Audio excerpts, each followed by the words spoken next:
Well, thank you, Neville. We greatly appreciate the opportunity. We've got, I'm really excited about the opportunity to visit with these folks and kind of demonstrate where we're at with a pilot project that Kansas initiated this last summer and last spring that we have termed or titled Cattle Trace. And so it is like I said, it is a pilot project, and I'm going to start out a little bit about why we got started into this, why we started down this venture, and then get into a little bit about what the Cattle Trace project is and what our goals are and objectives in that. So we started talking about this, like I said, this last summer, last fall. One of the things that was a driver of this is that our Kansas Department of Ag holds a Kansas Ag Summit each and every year. And part of that, of the last two summits, animal disease traceability has been a huge subject at that opportunity. It is an opportunity for industry to come forward and talk about the things that they want to see the industry delve into, what they want, give us some direction as far as Kansas Department of Ag. And so that was a big point of us of saying, you know, we need to look into this. Kansas, we've always taken animal disease traceability serious. We've always had programs in place, but it gave us that impetus to say, hey, let's go ahead and look at this a little farther. On the heels of that, our Kansas Livestock Association in December of 2017 did pass a resolution that they encouraged mandatory traceability or animal disease identification for all phases of cattle. There again, another one of those stepping stones that we took, that we said, hey, this is an opportunity that we need to address because the industry had kind of spoken and we wanted to take that seriously. Lastly, based on that, the World Perspectives study that was done, that was presented at NCBA, did give us some direction. We did take that study that was done, and we highlighted the 7 steps you can see up here. But honestly, we wanted to concentrate on these steps as far as saying, can we develop a pilot project? Can we develop a program that would give us to maybe address some of the answers or some of the questions and priorities that the World Perspective study did. And so as you can see, these are some of the things, and as we talk through the project here, you'll see that we tried to address most of these and keep these in mind as we develop this project. So from there, like I said before, we took those 3 things, as well as the conversations we were having in state, as well as our background and what we have done in traceability, and there was 3 things that really kind of come together to say, hey, you know, cattle trace is an opportunity. And so we had the right timing, we felt like. The conversations were there. You've heard the word momentum today. The momentum was picking up. We have the right people in place. This is a collaborative effort, and you're going to hear a lot of these buzzwords because this really was. It was a collaborative effort. And at the same time, we knew that Kansas had all phases of that cattle production system in place, in-house, and so we had the opportunity to engage all of these industry segments to start talking about this. And so, like I said, it was the time, it was the right time and the right thing to do, and so that's where we kind of headed down this direction. We talk about the partnership that happened, and the thing that I want to make sure that I want to reiterate here over and over and again is this isn't a regulatory issue. This was a collaborative effort. This was an industry-driven initiative to come forward and say, we want to see this. We want to see this happen. We want to look at this. We want to investigate how this is going to happen. So we do have a partnership. You'll see many of the partners that I've already talked about up there. As well as there is the Beef Cattle Institute, which is the leg of our university, Kansas State University, as well as USDA. And then we have private partnerships. One in particular is ILS that came forward as a feedlot organization in our state that has been instrumental in helping us be on the planning commission of this. And so industry is heavily involved in this. So we came forward and we developed 3 goals that we wanted to do, and primarily the first one was develop a purpose-built infrastructure for the process of traceability. And basically what it amounts to is we wanted to see if there was an opportunity to build an infrastructure out there that would allow us to do capture cattle movements across the state and through all phases of production at the speed of commerce and not impact commerce and not impact the industry whatsoever. And so that was our goal. Secondly, we want to make sure that we evaluate the ability and the capabilities of that infrastructure. Is it doing what we want it to do? Is it capturing what we need it to capture? And what kind of impact, if any, is it having on the industry, and how do we mitigate that impact? So these two goals were vital, that we make sure that we keep these in mind as we walk through the cattle trace program. And then lastly, the thing that we're going to do is determine the economic value. Is there any economic value to having some sort of a traceability program through all phases of cattle, and what that may be? And we're partnership with the Kansas State Ag Econ Department to help us do that. So as we start to collect that data and we start to do some mock trials or mock investigations to leverage this data that we're going to collect, the Ag Econ Department is going to be doing some of these economic viability studies for us to see what impact and what we may be able to capture from there. So in doing this, we wanted to make sure that we were compatible. And I've said that many times. We want to make sure that we definitely were compatible with industry practices, and that we didn't have any kind of a minimal impact that we would have on the industry. And so we looked at all different kinds of opportunities as far as infrastructure out there. One of our goals from the very beginning was we were not going to compare technologies. The goal was not to compare A versus B. We wanted to find a technology we felt like that would fit our goals and objectives, and leverage it and see if it could do what we think it can do. And so from that, we decided, and we've gone the direction of the ultra-high frequency tags and the technology and developing the readers. Also, we wanted it to be hands-free. We definitely didn't want to have impact facilities to say they had to put data in, that they had to enter anything in there. We wanted to, once the tag is placed into that animal, we wanted to be able to move through the processes of the normal production system hands-free, and that we would collect that data and capture that data without any impact or any input from any one individual.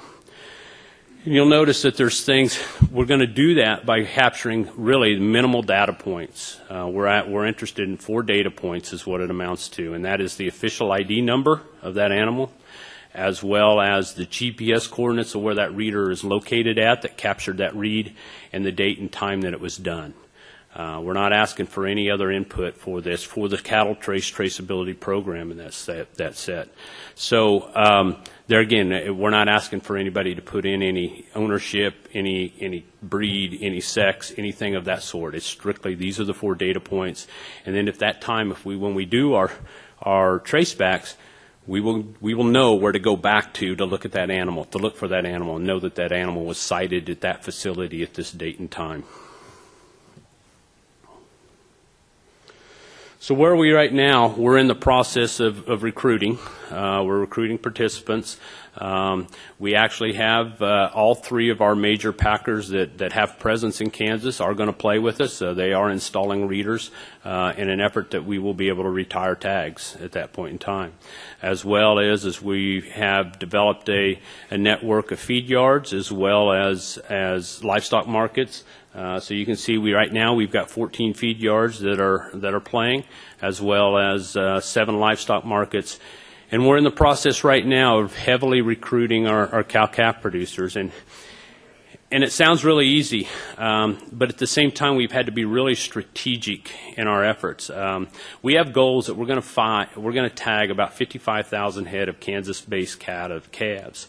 But the unfortunate thing is that's not all the cattle that we have out there, and so we've had to be really strategic of trying to align our feed yards with our livestock markets, with our cow-calf producers, in an effort to make sure that we get multiple reads on those cattle, or trying to get multiple reads without having some sort of a captive supply, and we don't have a captive supply. So we've been really trying to identify those feed yards, identify those markets that those feed yards do business with, and then identify those cow-calf producers that do business with that livestock market in an effort to try to do that.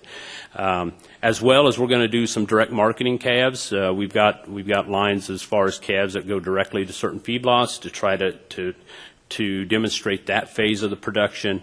And then as well as we'll be tagging some calves at the livestock markets as well to try to see how that opportunity arises and what we can do there to help maybe mitigate some of the issues that have come up from there. So we're looking at all phases of the industry.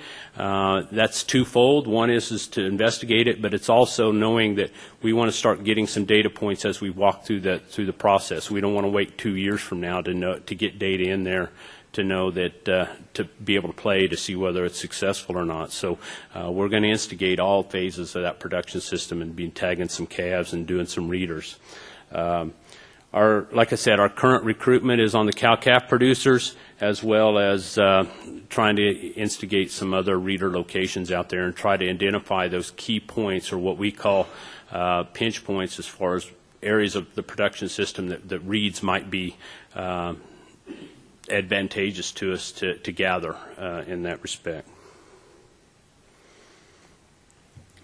One of the big things that came out of the WPI is it makes sure of, and we've had that discussion already here this morning, is data security. And so a direction that we've walked down is that we are making Cattle Trace a private entity. And we're doing that for two purposes. One is that to make sure that we continue with industry engagement in building this process, but also it allows us as a private entity, we can forego some of the FOIA requests of a government entity. So we mitigate that issue of being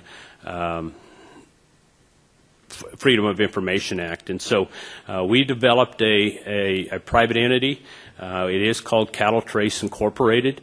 We have put together a board of directors, and that board of directors is made up of producers across the state of Kansas and Sam.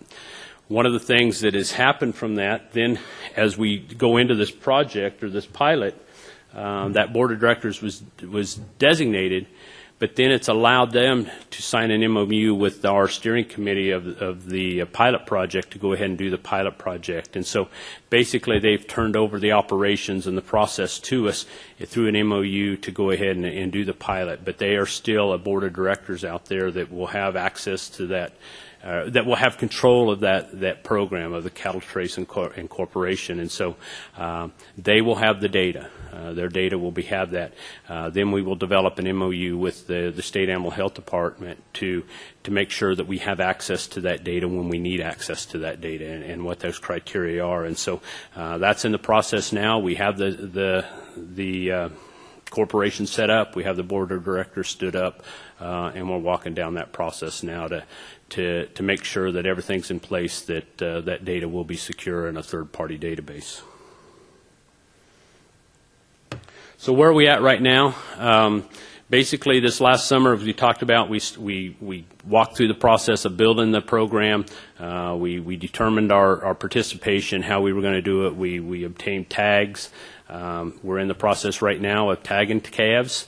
We actually tagged some calves the other day and have some reads in our database now. So obviously we've got a lot more work to go down that road.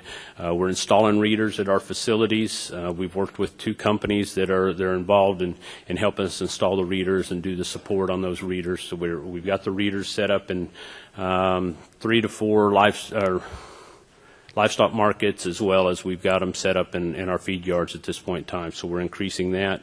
Our goal is we will continue to walk through there. We will continue to tag calves this winter, collect data this winter, knowing that we're not going to get all 55,000 head of calves tagged this fall. We're going to continue that in the process, but the goal is that we will have enough data in there. We will start doing some mock traces, investigating the data, seeing how we can manipulate it, honestly see if we can break it. See if it provides what we need it to do. And so that's what we're going to be doing this next summer, this next fall, and hopefully we'll wrap this phase 1 up in 2020, spring of 2020. So that's kind of the timeline. That's kind of the goal we're set at right now. We're also in the process of trying to make sure that we focus on our objectives.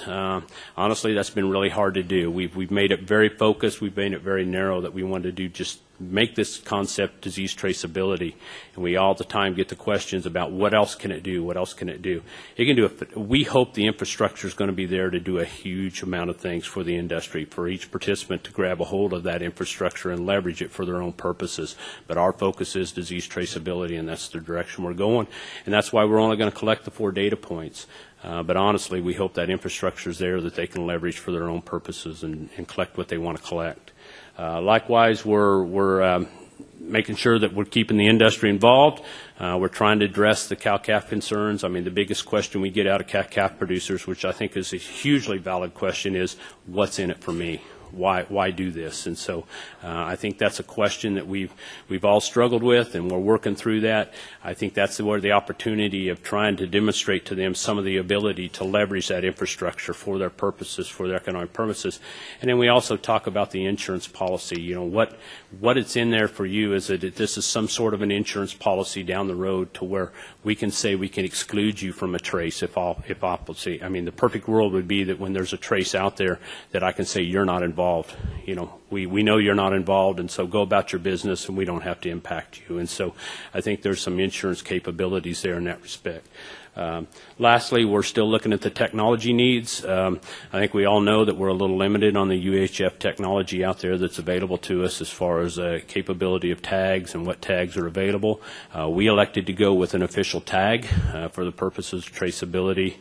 So it is an 840 series tag, but that did present us some limitations and did present us some problems, but we walked through that. But it's something I think the industry's got to address as a cattle industry and as a technology industry. I guess this is my plug to say we need more choices in that respect.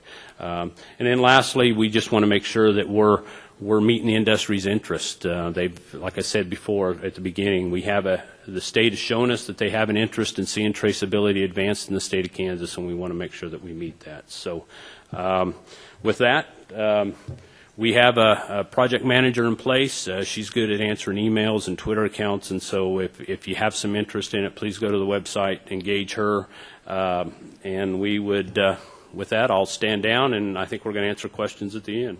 So thank you.